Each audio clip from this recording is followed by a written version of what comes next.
కావచ్చు, తెలంగాణ కావచ్చు, floating population ఉండే ఏరియాస్ అక్కడ.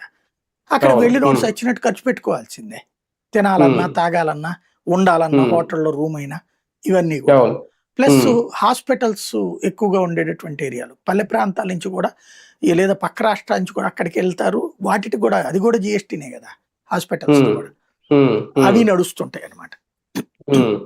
సార్, ఇవన్నీ ఒక కూడా రకంగా ఇంపాక్ట్. రాజధాని నిర్మాణ పనులు జరుగుతున్నాయి.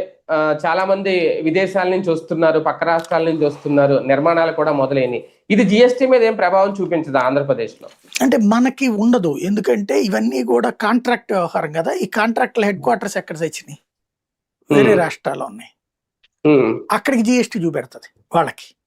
నేను ఇంతకుముందు కూడా చాలా సార్లు చెప్పింది అదే. మన రాష్ట్రంలో కాంట్రాక్టులు తీసుకునే ప్రతి ఒక్కడు హెడ్ క్వార్టర్ ఇక్కడే ఉండాలని పెట్టాలి. అలా లేకపోతే గనక డబ్బులు మనయ్యి ట్యాక్స్లు వాళ్ళకి వెళ్తాయి. ఇప్పుడు మనకి ఇక్కడ పనిచేస్తున్న వాళ్ళందరిది హైదరాబాద్, బెంగళూరు ఉన్నాయి హెడ్ క్వార్టర్స్.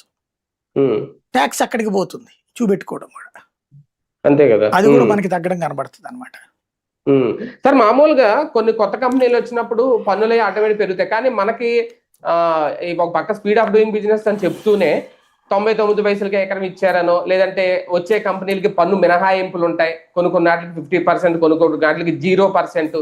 దీని వల్ల కూడా ఉపయోగం ఏమి ఉండదా భవిష్యత్తులో? అంటే ఇప్పుడు ఈ నెల పక్కన పెడదాం, వచ్చిన కంపెనీలన్నీ భవిష్యత్తులో వచ్చిన 10-15 ఏళ్ల దాకా వాళ్ళకి ట్యాక్స్ ఎగ్జంప్షన్స్ ఇచ్చారు.